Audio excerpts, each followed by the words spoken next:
akan menjelaskan pengamalan nilai sila pertama, yaitu ketuhanan yang Maha Esa. Nah, seperti yang teman-teman kita ketahui, bahwa kita di negara Indonesia yang tercinta tidak hanya dianut oleh satu keyakinan atau satu agama saja, melainkan dianut oleh beberapa agama yang lainnya seperti Islam, Kristen, Konghucu, Hindu, Buddha, bahkan Katolik. Nah, sebagai bangsa yang baik, kita harus mengamali nilai Pancasila pertama pun juga dengan baik. Yang pertama yaitu saling buat toleransi antar satu agama lainnya. Yang kedua, saling menghormati antar sesama agama. Yang ketiga, tidak memaksakan agama atau kehendak orang lain. Yang keempat, tidak membedakan antar agama atau antar suku lainnya. Nah, baiklah, saya Atun Sinaga akan menunjukkan satu contoh pengamalan nilai sila pertama. Semoga teman-teman dapat menyaksikannya dengan baik.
Sebuah persatuan tidak bisa dilakukan sendiri, butuh toleransi dan kebersamaan untuk meraihnya. Segala perbedaan akan memperkuat kita. Persatuan Indonesia. Sebagai warga negara, ada baiknya kita mengamalkan di kehidupan sehari-hari. Yang pertama, bangga memakai batik. Keuntungannya apa sih kalau kita memakai batik? Nah, yang pertama itu kita akan melestarikan kebudayaan bangsa. Nah, yang kedua, teman-teman, ternyata kita juga meningkatkan perekonomian para pembuat batik, teman-teman. Dengan perkembangan zaman, batik sekarang berinovasi dengan banyak sekali model dan trendy, teman-teman. Nah, kita sebagai anak muda tentunya harus gaul dan selalu bangga mencintai produk-produk dalam negeri. Yuk, kita pakai batik. Yang kedua, gotong royong.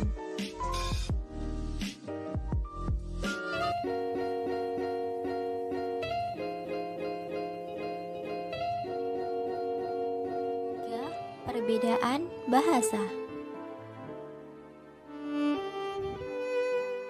Perbedaan bahasa dalam kehidupan nyata memanglah sudah biasa, contohnya dalam gotong royong di komplek rumah.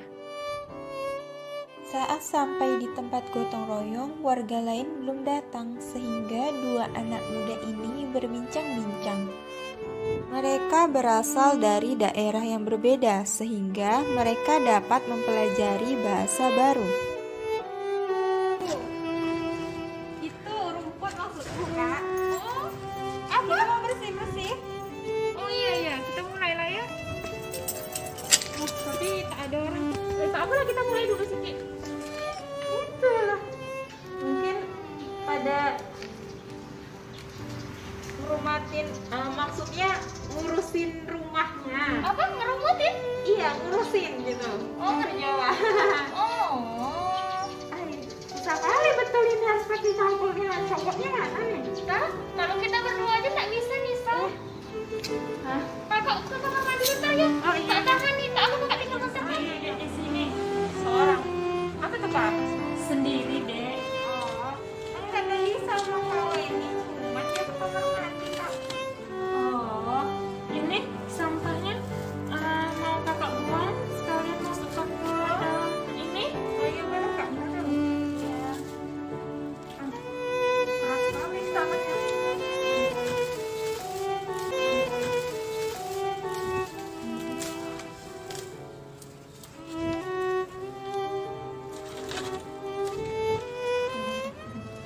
Kakak buang dulu ya. Iya, Kak. Hai, masa itu bawa si Dek sendiri? Tadi ada Kak Asa tuh, tapi Mana Kak Asanya? buang sampah tadi tuh. Udah dibuangin, tadi tinggal segini lagi. Oh, ya udahlah, kita lanjut aja lah dulu. Atau kita tunggu yang lain dulu, Dek? Nah iya, tunggu Kak Asa aja sekalian, Kak. Ya lah, kita tunggu Kak Asa lah, tak enak pula kan kita pergi duluan. Tak gotong royong namanya tuh, Dek. Iya lah. Dalam bahasa Jawa sehari-hari, iko artinya itu, rumati artinya mengurus. Sedangkan dalam bahasa keseharian orang Melayu, sorang biasanya berarti seorang ataupun sendiri.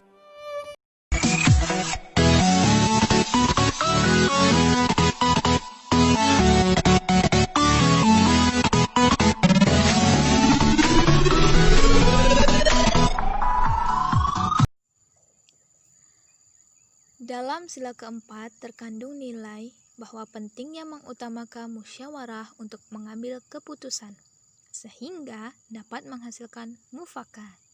Nah, sebagai contoh, di sini kami melakukan diskusi tentang pembagian tugas pendidikan Pancasila. Teman-teman bisa lihat ya.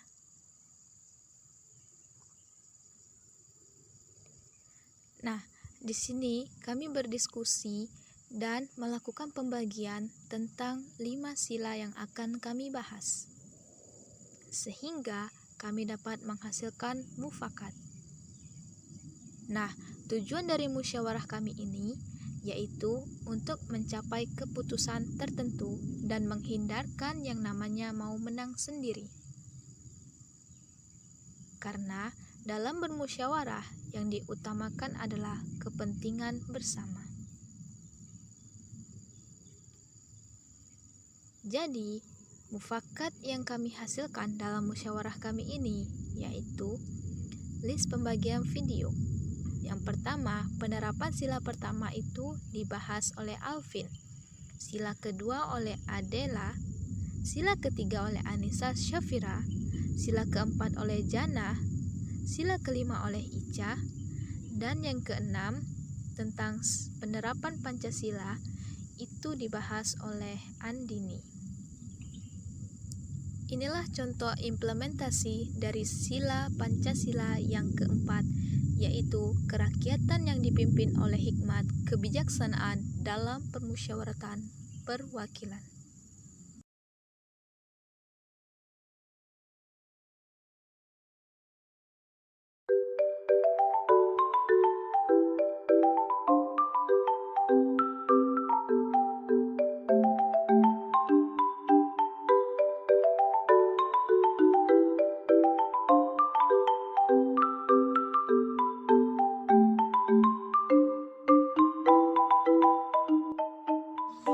Ayo gunakan hak suaramu. Golput bukanlah solusi. Golput no, nyoblos yes.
Saya Andini Purwanti dari Universitas Riau.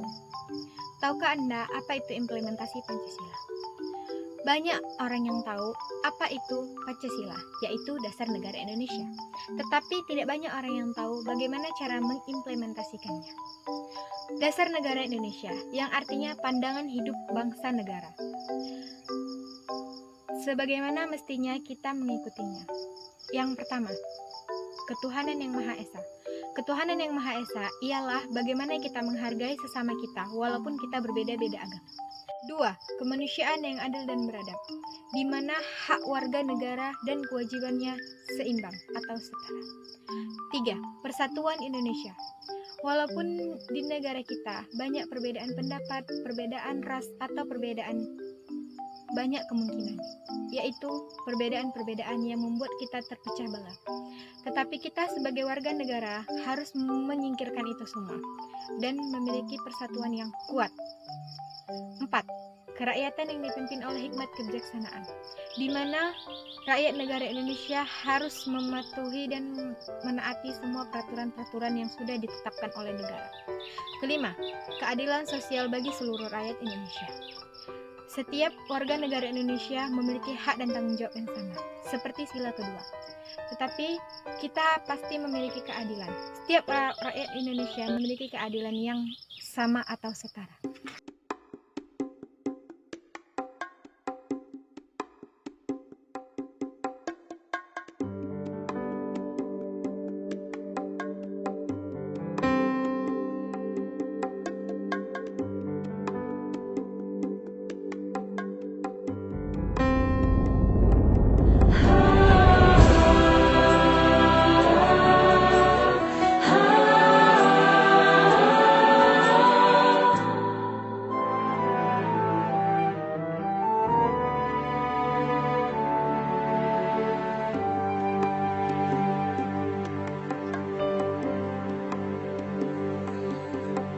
Pancasila, rumah kita, rumah untuk kita semua.